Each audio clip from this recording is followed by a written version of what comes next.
जय श्री कृष्णा, राधे राधे। आप सभी भक्तों का हार्दिक स्वागत है आपके अपने YouTube चैनल श्री कृष्ण दीवानी में। आज हम सुनेंगे कार्तिक महात्म्य के 23वें दिन की कथा। तो आइए सर्वप्रथम प्रभु का स्मरण करते हुए आप सभी जन मेरे साथ बोलिए। ओम नमो भगवते वासुदेवाय। शांताकारं भुजगशयनं पद्मनाभं सुरेशं विश्वधारं गगन सदृशं मेघवर्णं शुभांगं लक्ष्मीकान्तं कमलनयनं योगी हृदयानगमयं वन्दे विष्णुं भवभयहरं सर्वलोकैकनाथं। श्री लक्ष्मी नारायण भगवान की जय। श्री राधा कृष्णाभ्याम नमो नमः। एक समय सत्यभामा ने भगवान श्री कृष्ण से पूछा कि हे देव देवेश्वर, तिथियों में एकादशी और महीनों में कार्तिक मास आपको विशेष प्रिय क्यों है? इसका कारण हमें बतलाइए। तब भगवान श्री कृष्ण सत्यभामा से बोले कि हे सत्य, तुमने बड़ी अच्छी बात हमसे पूछी है। अब तुम एकाग्रचित होकर सुनो। हे प्रिय, पूर्व काल में राजा पृथु ने भी देवऋषि नारद जी से ऐसा ही प्रश्न किया था। उस समय सर्वज्ञ मुनि ने उन्हें कार्तिक माह की श्रेष्ठता का कारण बताया था।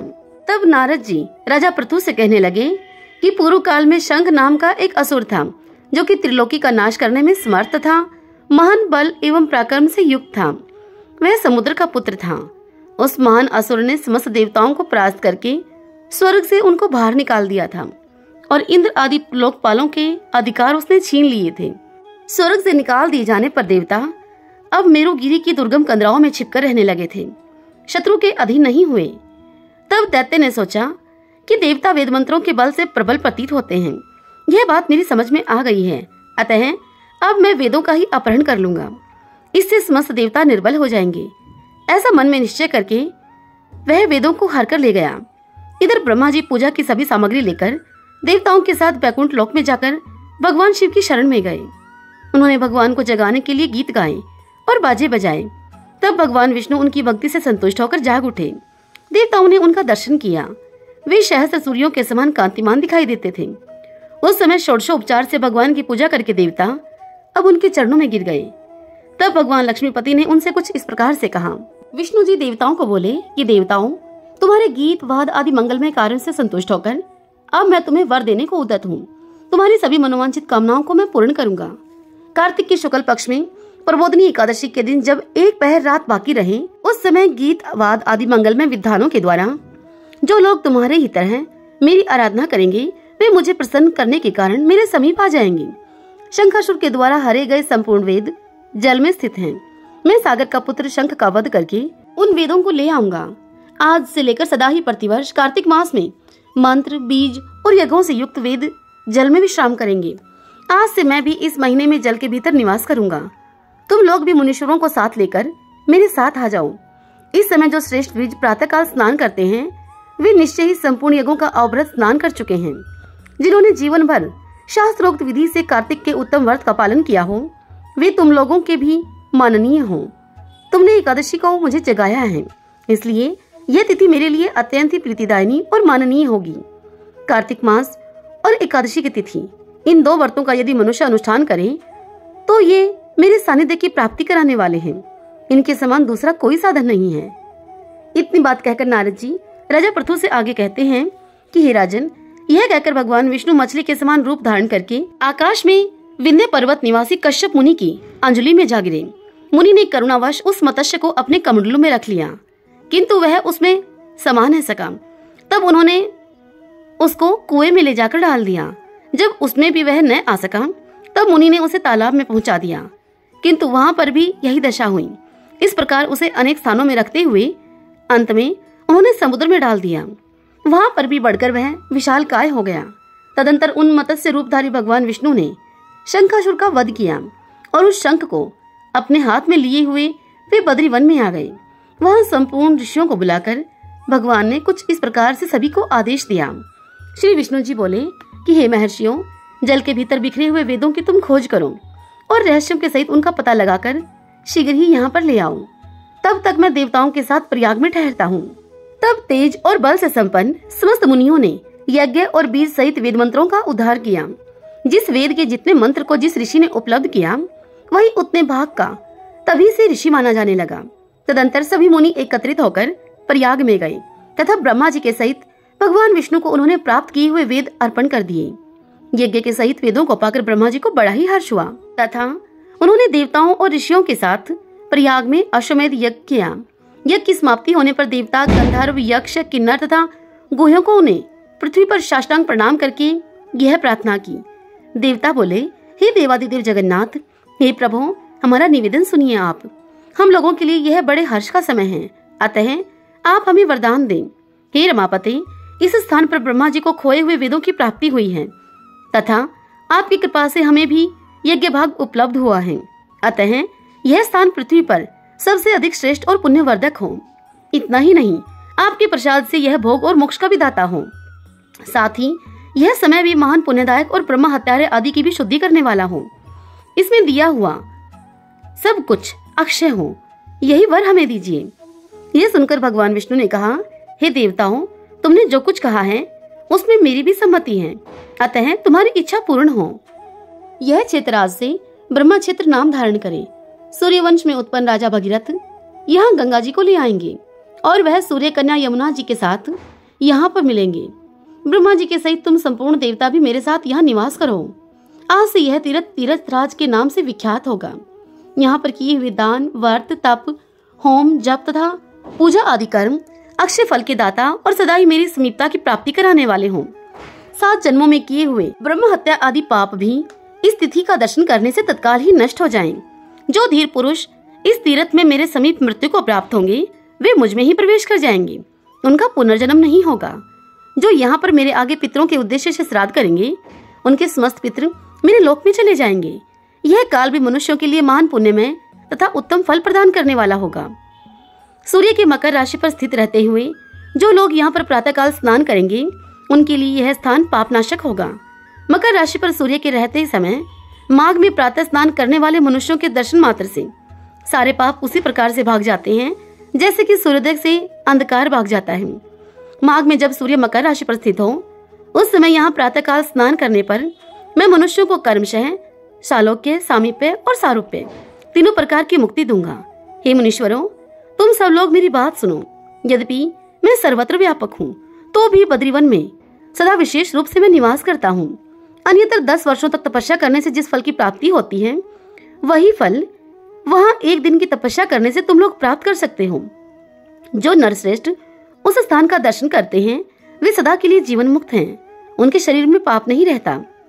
राजा पृथु से इतनी बात बताकर नारद जी उनसे आगे कहते हैं कि हे राजन, देव भगवान विष्णु देवताओं से इस प्रकार यों कहकर ब्रह्मा जी के साथ वहीं पर अंतर्ध्यान हो गए तथा इंद्र आदि संपूर्ण देवता भी अपने अंशों से वहां पर रहकर स्वरूप से अंतर्ध्यान हो गए। जो शुद्ध चित्त वाला श्रेष्ठ पुरुष इस कथा को सुनता है अथवा सुनाता है, वह तीर्थराज प्रयाग और बद्रीवन की यात्रा करने का फल प्राप्त कर लेता है। हरि ओम तत्सत।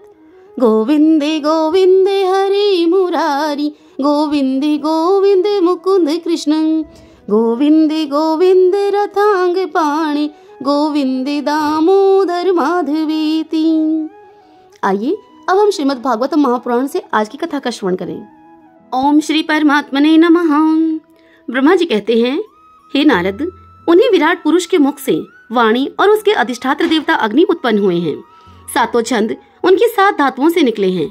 मनुष्यों, पितरों तथा देवताओं के भोजन करने योग्य अमृतमय अन्न, सभी प्रकार के रस, रसेंद्रिय और उसके अधिष्ठात्र देवता वरुण विराट पुरुष की जीवा से उत्पन्न हुए हैं। उनके नासा छिद्रों से प्राण, पान, व्यान, उदान और समान, ये 5 प्राण और वायु तथा घ्राणेन्द्रिय से अश्विनी कुमार, समस्त औषधियां एवं साधारण तथा विशेष गंध उत्पन्न हुए हैं। उनकी नेत्रेंद्रिय रूप और तेज की तथा नेत्र गोलक स्वर्ग और सूर्य की जन्मभूमि है। समस्त दिशाएं और पवित्र करने वाले तीर्थ उनके कानों से तथा आकाश और शब्द श्रोत्रेंद्रिय से निकले हैं। उनका शरीर संसार की सभी वस्तुओं के सार भाग तथा सौंदर्य का खजाना है। सारे यज्ञ, स्पर्श और वायु उनकी त्वचा से निकले हैं। उनके रोम सभी उद्भिज पदार्थों के जन्म स्थान हैं, अथवा केवल उन्हीं के जिनसे यज्ञ संपन्न होते हैं। के केश, दाढ़ी, मूछ और नखों से मेघ, बिजली, शिला एवं लोहा आदि धातुएं तथा भुजाओं से प्रायः संसार की रक्षा करने वाले लोकपाल प्रकट हुए हैं। उनका चलना फिरना भू भुव स्वः तीनों लोगों का आश्रय है। के चरण कमल पृथ्वी की रक्षा करते हैं और भयों को भगा देते हैं। तथा समस्त कामनाओं की पूर्ति उन्हीं से होती है। विराट पुरुष का लिंग जल, वीर्य, सृष्टि, मेघ और प्रजापति का आधार है तथा उनकी जननेंद्रिय मथुन जनित आनंद का उद्गम है। हे नारद जी, विराट पुरुष की पायु इंद्रिय यम, मित्र और मलत्याग का तथा गुरुद्वार हिंसा, निरति, मृत्यु और नरक का उत्पत्ति स्थान है। उनकी पीठ से पराजय, अधर्म और अज्ञान, उनकी नाड़ियों से नल नदी और हड्डियों से पर्वतों का निर्माण हुआ है। उनके उदर में मूल प्रकृति, रस नाम की धातु तथा समुद्र, समस्त प्राणी और उनकी मृत्यु समाई हुई है। उनका हृदय ही मन की जन्म भूमि है। हे नारद, हम, तुम, धर्म, शनकादिक, शंकर, विज्ञान और अंतःकरण सभी के सभी उनके चित्त के आश्रित हैं। कहाँ तक गिनाए तुम्हें? हम, तुम, तुम्हारे बड़े भाई शनकादिक, शंकर, देवता, दैत्य, मनुष्य, नाग, पक्षी, मृग, रेंगने वाले जीव जंतु, गंधर्व, अप्सराएं, यक्ष, राक्षस, भूत प्रेत, सर्प, पशु, पितृ, सिद्ध, विद्याधर, चारण, वृक्ष और नाना प्रकार के जीव जो आकाश, जल या स्थल में रहते हैं, ग्रह, नक्षत्र, केतु, पुच्छल तारे, तारे, बिजली और बादल, ये सब के सब विराट पुरुष ही हैं। ये संपूर्ण विश्व जो कुछ कभी था, है या होगा, सबको वह घेरे हुए हैं और उसके अंदर यह विश्व उसके केवल 10 अंगुल के परिणाम में ही स्थित है। जैसे सूर्य अपने मंडल को प्रकाशित करते हुए ही बाहर भी प्रकाश फैलाते हैं, ठीक वैसे ही पुराण पुरुष परमात्मा भी संपूर्ण विराट विग्रह को प्रकाशित करते हुए भी उसके बाहर भीतर सर्वत्र एक रस प्रकाशित हो रहा है। हे मुनिवर, जो कुछ मनुष्य की क्रिया और संकल्प से बनता है उससे वह परे है और अमृत एवं अभयपद मोक्ष को कहा जाता है। अमृत एवं अभयपद का स्वामी है। यही कारण है कि कोई भी उसकी महिमा का पार नहीं पा सकता है।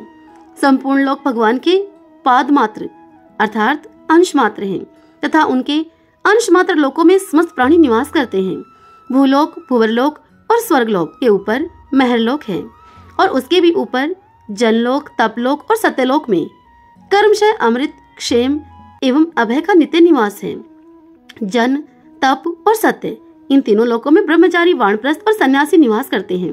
दीर्घकालीन ब्रह्मचार्य से रहित ग्रस्त भूलोक में, भूअरलोक और स्वर्गलोक के भीतर ही निवास करते हैं। शास्त्रों में 2 मार्ग बताए गए हैं, एक अविद्या रूप कर्म मार्ग जो सकाम पुरुषों के लिए है और दूसरा है उपासना रूप विद्या का मार्ग जो कि निष्काम उपासकों के लिए है।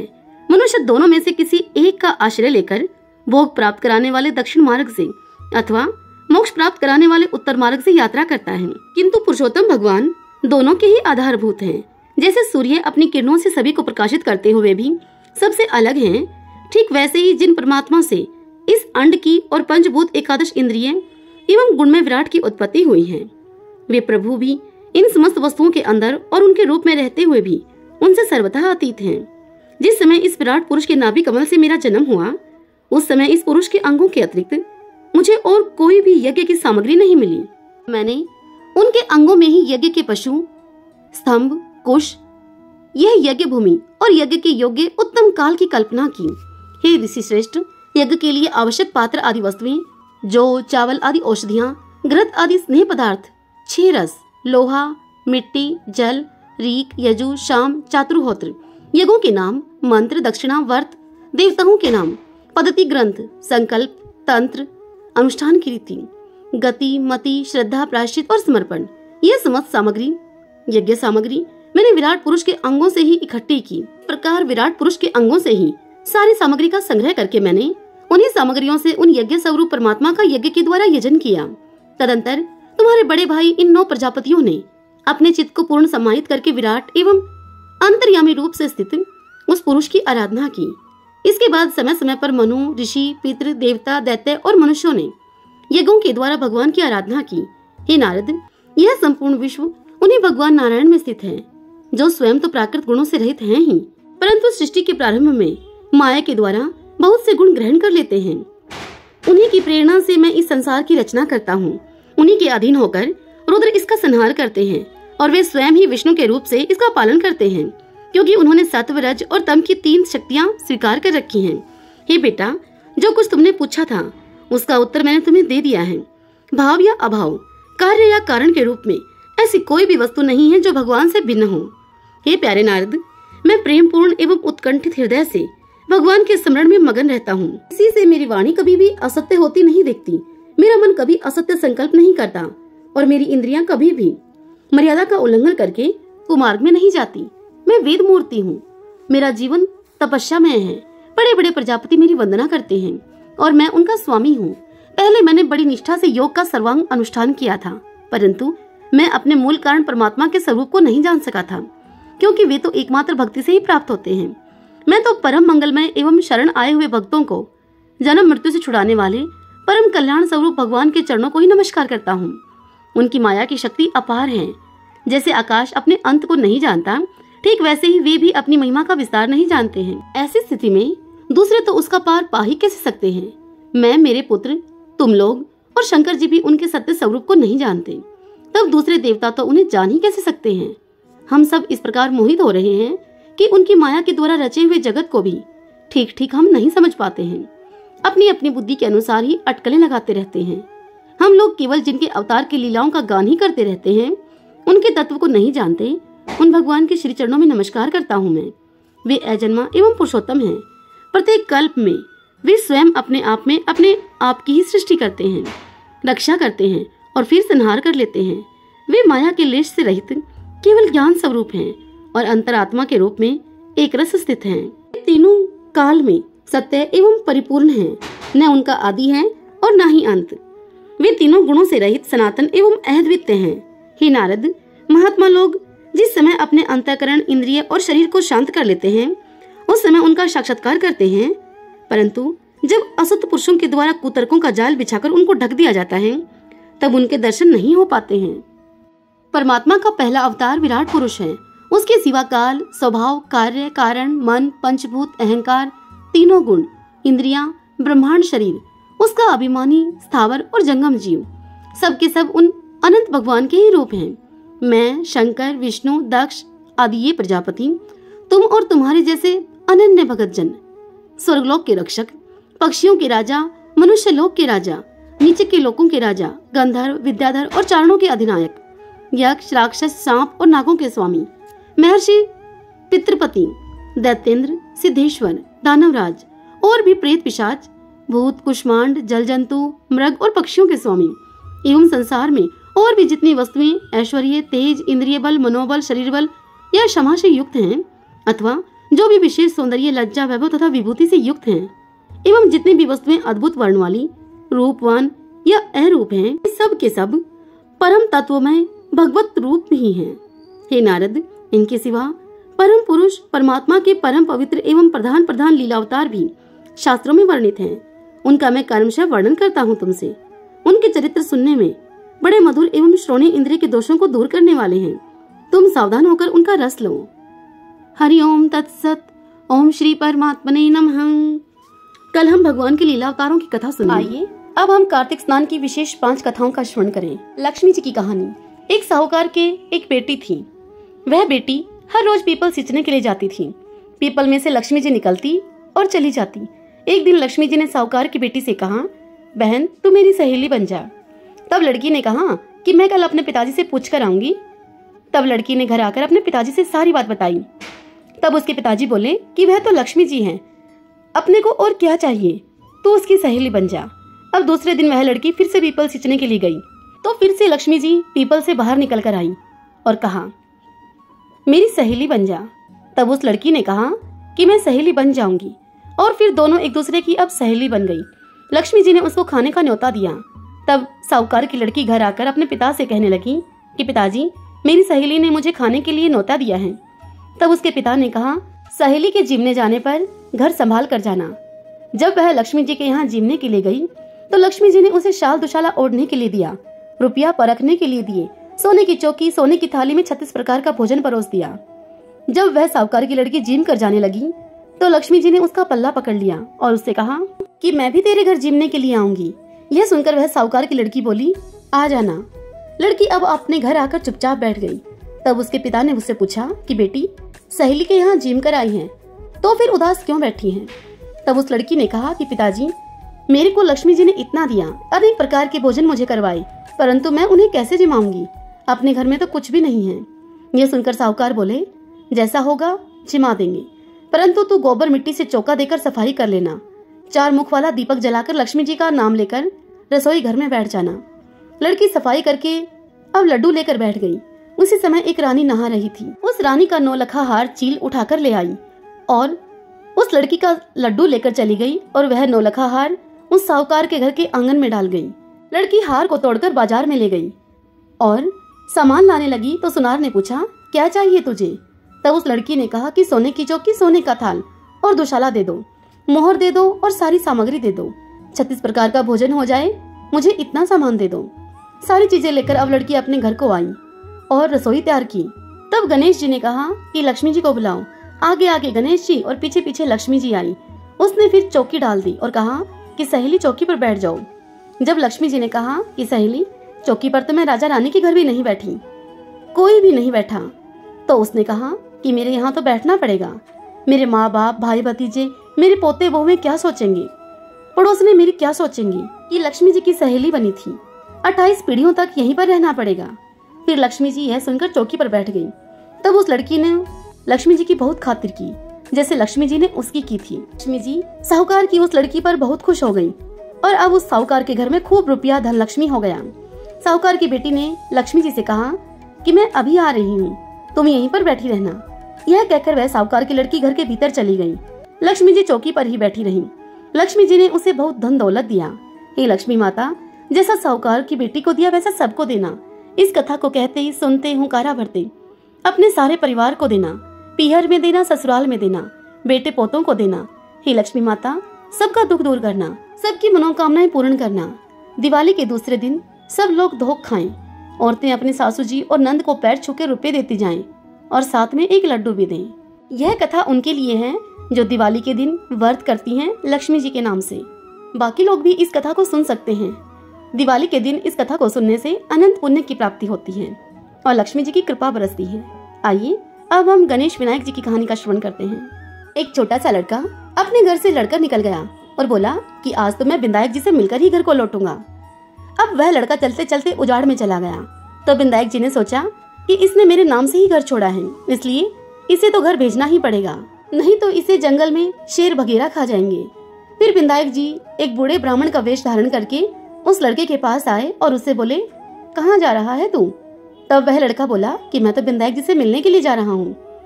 तब गणेश जी उससे फिर बोले कि विनायक जी तो मैं ही हूँ, मांग क्या मांगता है? तब वह लड़का बोला, क्या मांगू? अन्न हो, धन हो, हाथी की सवारी हो, महल बैठी स्त्री ऐसी हो जैसे कि फूल गुलाब का। तब विनायक जी बोले, लड़के तूने तो सब कुछ मांग लिया, जा तेरे सब कुछ ऐसा ही हो जाएगा। फिर वह लड़का अब अपने घर को आया और आकर वह क्या देखता है, घर में आंगन के बीच में एक छोटी सी बहू चौकी पर बैठी है और उस लड़के के घर में बहुत सा धन हो गया है। अब वह लड़का अपनी माँ को बोला कि माँ देख कितना धन लेकर आया हूँ, विनायक जी से मांग कर लाया हूँ यह सब। हे विनायक जी महाराज, जैसे आप उस लड़के पे टूटे वैसे ही सब पर टूटना, सब पर बरसना। जिस प्रकार आपने उस लड़के को धन दिया वैसे ही सबको देना। इस कथा को कहते ही सुनते हुंकारा भरते समस्त परिवारों की मनोकामनाएं पूर्ण करना, सभी के दारिद्र्य को हरना। बोलिए गणपति जी महाराज की जय। आज तारा भोजन की एक दूसरी कथा सुनते हैं। एक साहूकार की बहू तारा भोजन किया करती थी। उसने तारा भोजन करने का कार्तिक मास में नियम ले रखा था। फिर उसने अपनी सास से कहा कि सासू माँ मेरी कहानी सुन लो। तब उसकी सास उसे बोली कि मुझे तो पूजा पाठ करना है, मेरे पास समय नहीं है तेरी कहानी सुनने का। फिर वह जेठानी के पास गई और उससे जाकर बोली कि भाभी जी मेरी कहानी सुन लो। तब उसकी जेठानी बोली कि मुझे तो अभी खाना बनाना है। देवरानी से कहा कि तुम मेरी कहानी सुन लो। तब देवरानी उसे बोली कि मुझे तो बच्चों को स्कूल भेजना है, बच्चों को स्कूल जाने में देरी हो रही है। फिर उसने अपनी नंद से कहा कि दीदी मेरी कहानी सुन लो। तब नंद ने कहा कि मुझे तो ससुराल से बुलावा आया है, मुझे ससुराल जाने की तैयारी करनी है। अब वह राजा के पास गई और बोली कि आप मेरी कहानी सुन लो। राजा बोला मुझे तो व्यापार का काम करना है। यहाँ राजा प्रजा का राजा नहीं। अब वह अपने पति से बोल रही है। यह सुनकर उसके पति ने कहा कि मुझे तो व्यापार का काम करना है, हिसाब किताब देखना है, मेरे पास समय नहीं है इन चीजों के लिए। अब वह दौड़ी दौड़ी पड़ोसन के पास जा पहुंची और पड़ोसन को जाकर कहा कि बहन मेरी तारा भोजन की कहानी सुन लो। तब पड़ोसन बोली कि हाँ बहन सुन लूंगी, सुनाओ तुम अपनी कहानी। अब साहूकार की बहू ने कहानी सुनाई और पड़ोसन ने वह कहानी सुनी और उस कहानी का हुंकारा दिया। इस प्रकार से उस साहूकार की बहू का कार्तिक मास में तारा भोजन करने का वह नियम पूरा हुआ। भगवान विमान लेकर आए। साहूकार की बहू विमान में बैठकर जाने लगी तो सास दौड़ी दौड़ी आई और उससे बोली कि बहू, मैं भी तेरे साथ चलूंगी। तब उस बहू ने कहा कि आप तो अपनी पूजा पाठ कर लो। जेठानी बोली, मुझे ले चलो। तब वह बहू बोली कि आपको तो खाना आदि बनाना है। देवरानी आई, मुझे ले चलो। तब वह बोली कि आपको तो बच्चों को तैयार करके स्कूल भेजना है, आप कैसे चल सकोगी। तब नंद आई और बोली कि भाभी, मुझे भी ले चलो। तब उसने अपनी नंद से कहा कि नहीं दीदी, आपको तो ससुराल जाने की तैयारी करनी है। अब उसका राजा दौड़ा दौड़ा आया, यानी कि उसका पति आया और बोला, मैं तो चलूं तेरे साथ। तब वह बोली कि नहीं जी, आपको तो कारोबार संभालना है, आप कैसे चल सकोगे। फिर पड़ोसन आई और बोली कि बहन, मैं चलूं तुम्हारे साथ। तब वह बोली कि हाँ बहन, तू चल मेरे साथ, तूने मेरे पूरे कार्तिक मेरी कहानी सुनी है। अब वे दोनों विमान पर बैठकर स्वर्ग जाने लगी। रास्ते में बहू को अभिमान हो गया और वो सोचने लगी कि मैंने तो कहानी कही, व्रत किया, तब मुझे स्वर्ग का वास मिला, और यह पड़ोसन, इसने न तो कोई व्रत किया और न ही कहानी कही, केवल कहानी सुनने मात्र से, इस कारण से यह मेरे साथ स्वर्ग जा रही है। मेरे ही कारण इसको स्वर्ग मिला है। भगवान ने उसे वहीं पर विमान से नीचे फेंक दिया। तब वह पूछने लगी कि भगवान, मेरा क्या अपराध है जो मुझे छोड़कर आप जा रहे हो।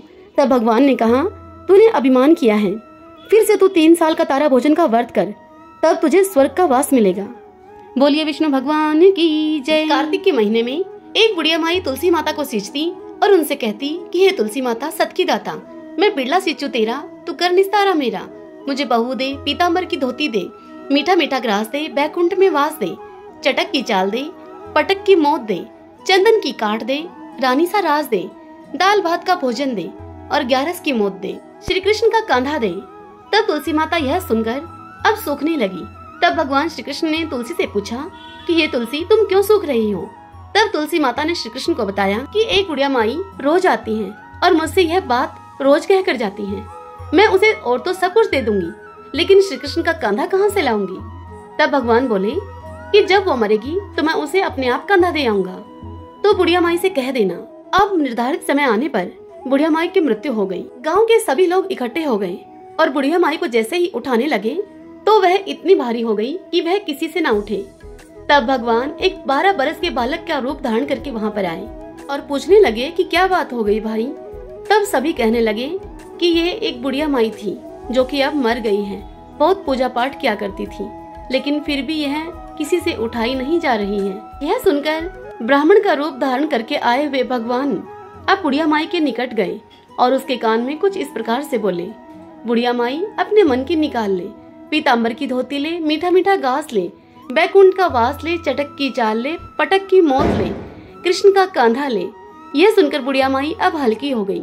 भगवान ने बुढ़िया माई को कांधा दिया और बुढ़िया माई की मुक्ति हो गई। हे तुलसी माता, जैसे बुढ़िया माई को मुक्ति दी, ठीक वैसे ही हमको भी मुक्ति देना।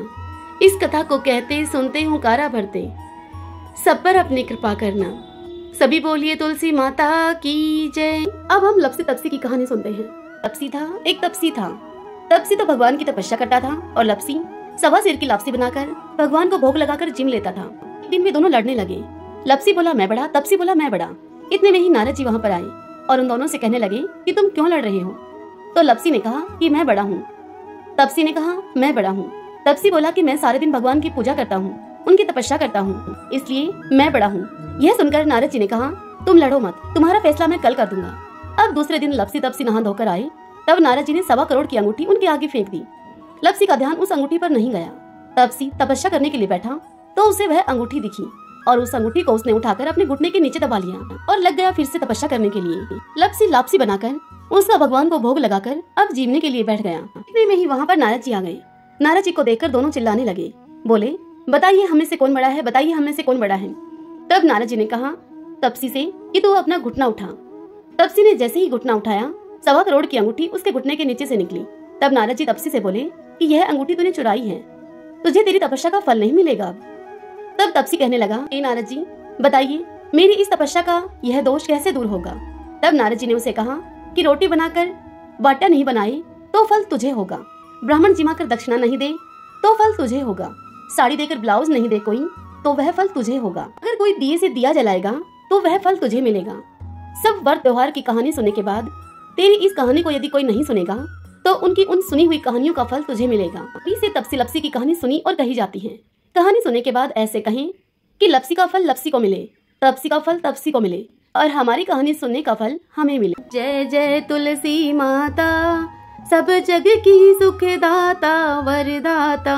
जय जय तुलसी माता, सब योगों के ऊपर, सब रोगों के ऊपर, रुज से रक्षा करके भवत्राता। जय जय तुलसी माता, बटुपुत्री है श्यामा, सुरबली है ग्राम्या, विष्णु प्रिय जो तुमको सेवे, सो नर तर जाता। जय जय तुलसी माता, हरि के शीश विराजत, त्रिभुवन से हो वंदित, पतित जनों की तारणी विख्याता। जय जय तुलसी माता, लेकर जन्म विजन में आई दिव्य भवन में, मानव लोक तुम्ही से सुख संपत्ति पाता। जय जय तुलसी माता, हरि को तुम अति प्यारी, श्यामा वरण कुमारी, प्रेम अजब है उनको तुमसे कैसा नाता। जय जय तुलसी माता, जय जय तुलसी माता।